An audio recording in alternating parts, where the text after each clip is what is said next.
You wake up in your dormitory at the Jedi Temple to another beautiful day on Coruscant. Outside your door, you hear your master arguing with someone, which is unusual because Jedi are supposed to be all zen and calm about everything. You're still a youngling at this point, which in Jedi terms means you're basically in elementary school learning how to not accidentally force choke your classmates when they annoy you. You're technically still too young to be a Padawan, so this master is less an official mentor of the Force and more a guardian and protector for you at this point. They were the one who found you as a child, noticed you can move things with your mind, which is apparently a big deal, and brought you to the temple to be trained with the others. Since Jedi aren't allowed to have families or attachments, or really any meaningful relationships, this person is the closest thing you have to a parent. Keep that in mind.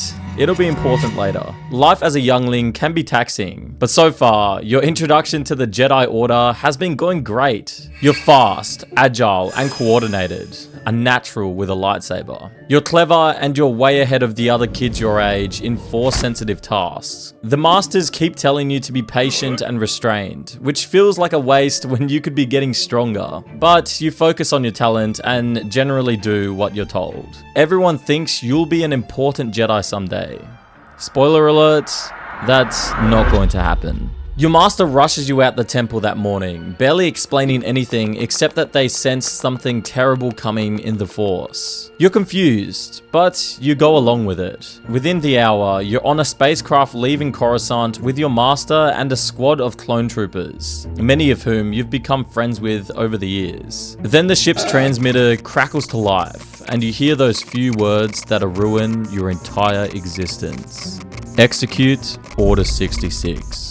Immediately, you feel something horrible in the Force. You turn to ask your master about it, but she's just staring at the troopers behind you, all of whom are now looking at you like you just insulted their mothers. A blaster bolt sizzles past your face and hits the wall. Your master cuts through all the troopers in seconds. You're trying to process what just happened as they kneel down to make sure you're okay. From this moment on, your life becomes a nightmare. And here begins your journey into becoming one of the Empire's most hated enforcers. Before we continue with your terrible life story, let's talk about what you're actually going to become. The Inquisitorious. Yes, that's the real name. Is essentially the Empire's Jedi hunting task force. It's made up of former Jedi who were captured during or after Order 66 and tortured until they turned to the dark side. The Inquisitors aren't technically Sith, which is important because of something called the Rule of Two. This is a Sith tradition that says there can only be two Sith at a time, a master and an apprentice.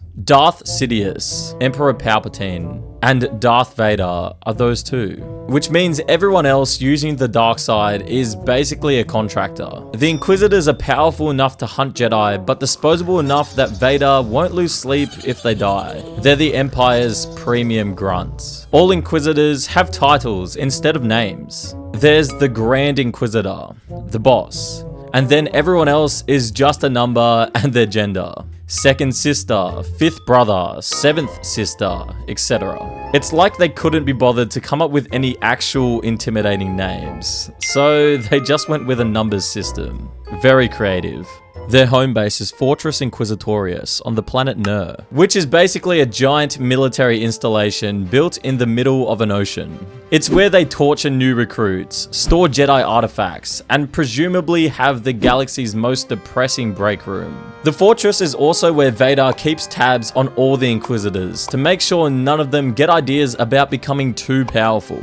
Anyways, back to your story. The weeks after Order 66 are spent jumping from planet to planet, trying to stay hidden. The Jedi Order is gone, and anyone suspected of being Force sensitive is killed immediately. You and your master avoid popular travel routes and keep communication to a minimum. This is when you start feeling angry about everything that's happened, which is exactly the kind of emotion the dark side loves. Eventually, your luck runs out, and you're tracked down to some backwater planet in the Outer Rim. But instead of just killing you, the Empire has other plans. You're found by the Grand Inquisitor, a Powan who looks like a vampire had a baby with a nightmare. He tells you he can sense your anger and hate, which apparently makes you a prime candidate for his little torture program. They bring your master in, and she's covered in bruises and cuts from being beaten. As you watch her suffering, the Grand Inquisitor sits there smiling and encouraging you to feed your anger. He tells you that soon you'll be doing this to other Jedi. It's like having a toxic ex who manipulates your worst emotions and turns you against everyone you love.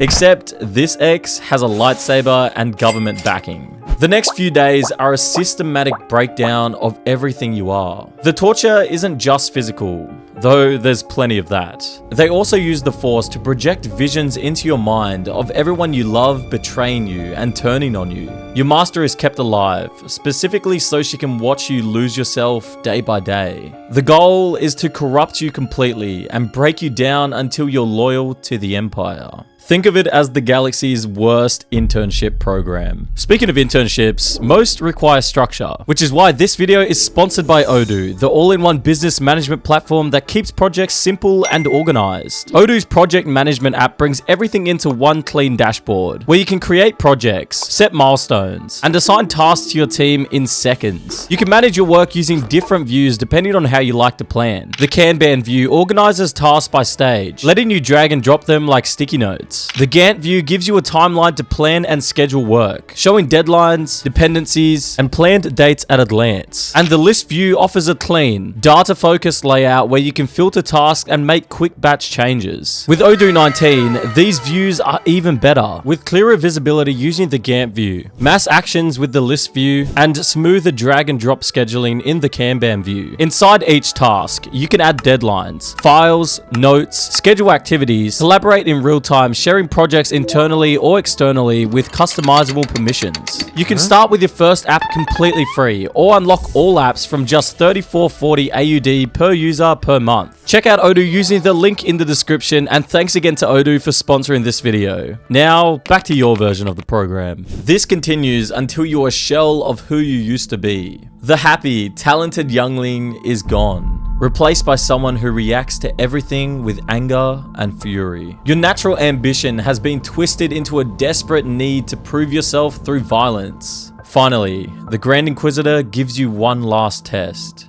Kill your old master.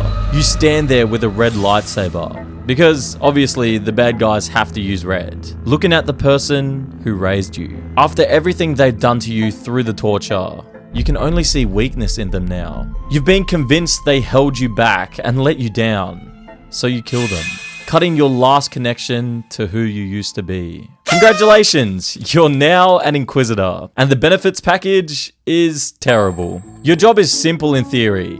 Find and kill any remaining Jedi or Force-sensitive people who survived Order 66. The Empire gives you resources, intelligence, and troops to help you with this. You travel across the galaxy to find places you've never seen, leaving a trail of bodies behind you. Any elderly person, child, or innocent bystander who might be Force-sensitive or helping Jedi gets cut down. You have zero humanity left at this point. At night you can't sleep because of nightmares about your torture and what you've become. During the day, you hunt constantly, trying to satisfy this need for revenge that never goes away. Your cleverness has turned into cruel intelligence, and you become known as a ruthless opponent across the galaxy. It's like being the galaxy's worst traveling salesman. Except it's not like that at all, and you're just killing people. As years pass, you notice the hunts are taking longer and longer. Turns out the Empire's plan to wipe out all Force users is actually working,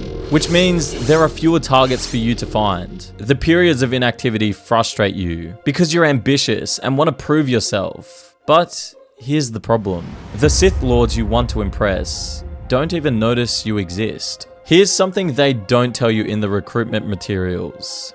Not that there were any. Despite having a red lightsaber and using the dark side of the Force, like I mentioned earlier, you're not actually Sith. This means you're treated as nothing more than a grunt by the higher-ups in the Empire. You have no Sith Master, and instead have to compete with other Inquisitors for scraps of power and recognition. Every single one of them has the exact same backstory as you. Captured Jedi youngling, tortured into corruption, now angry and desperate for validation. Everyone wants to move up, and everyone sees others as competition. The closest thing you have to a home is Fortress Inquisitorious, where you were tortured and are now forced to interact with your co-workers, all while Vader watches you from above. Vader sees the Inquisitors as powerful but disposable super soldiers that aren't worth his time. He keeps just enough of an eye on everyone to kill anyone who questions him or gets too powerful. You've watched him run his lightsaber through plenty of Inquisitors who thought they were hot stuff.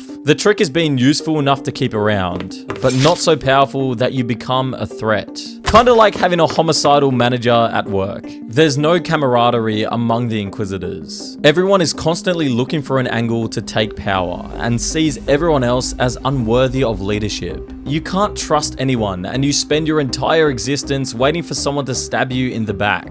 Probably literally. There is zero peace anywhere in your life. As the number of Jedi continues to drop, you hope this might mean a promotion. Maybe you'll become a Sith apprentice and train under an actual Sith master. Nope. Instead, you become a glorified assassin and general for the Empire.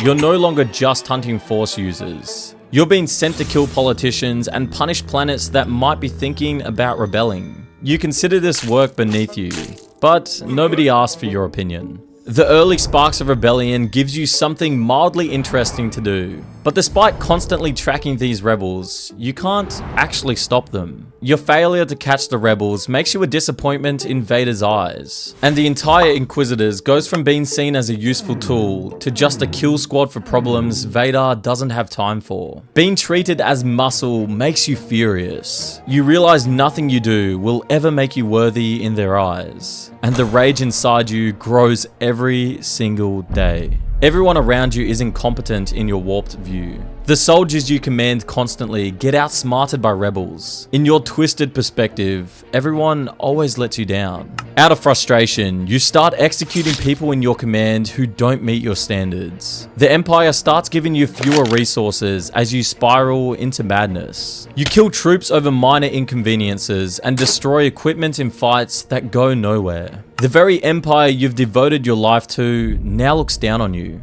Eventually, you manage to corner some rebels on a desolate planet in the Outer Rim. You have limited resources and troops, but you refuse to wait for reinforcements because this is your chance to prove yourself. Against the Guard Inquisitor's direct orders, you decide to attack. After all, they're just rebel scum, clearly inferior to you. You think when you bring their bodies back to their Empire, everyone will see they were wrong about you. You rush their hideout with a squadron of clone troopers. You don't care if the troopers live or die.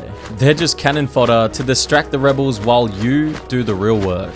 The Empire can always make more clones. They're basically free labor, so you treat them as disposable shields against blaster fire. The fight into the stronghold is brutal. These rebels are better equipped than you thought, and every step costs you troops. As word of the rebellion spread across the galaxy, more people who'd been wronged by the Empire showed up to help. They're mostly untrained, but they fight with passion, and they seriously outnumber you. You cut through them in a haze of rage, searching for whoever leads this group. You need to kill the leader, so the whole organization falls apart.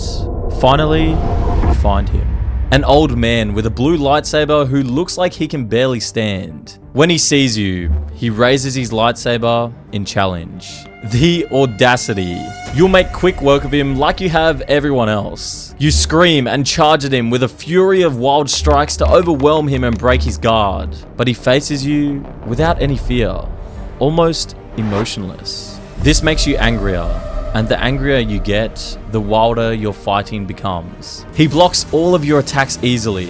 You're basically foaming at the mouth, swinging blow after blow and never landing a hit. He's clearly a Jedi Master with years of training, not like the half-trained Padawans you've been hunting. He looks like he's fighting an angry child. Emotion drives your every move, while he stays calm and fluid. You break apart, both of you gasping for breath. He shakes his head in pity and says, Your anger has broken you. I'm sorry for what they've done to you, child. How dare he pity you? You scream again and dive back into the attack, pressing him backward as you desperately try to kill him. But the battle fury is fading and exhaustion is creeping in. Here's a lesson you should have learnt as a Padawan on Coruscant. Rage can only take you so far. Since your training was cut short before you learned to balance emotions like a fully trained Jedi Master, you never developed that skill. This man is simply way above your level. Part of you knows continuing this fight is pointless, but your pride won't let you retreat. After parrying you a few more times, he does something unexpected. He turns off his lightsaber, spins forward, and grabs you in an embrace. As you struggle to free your arms, he whispers, "I'm sorry, be free," and reignites his saber straight through your chest. Your body goes numb. You gasp for air through lungs that no longer work. The last thing you see is the sad face of the old Jedi as he lets your body drop to the ground. As the life drains from you and darkness closes in, you think back on your life and wonder, is this it? Was this really all there was? Just pain and suffering? You were one of the unlucky ones, fated to live in misery without finding a shred of peace. A tool for evil, an Inquisitor.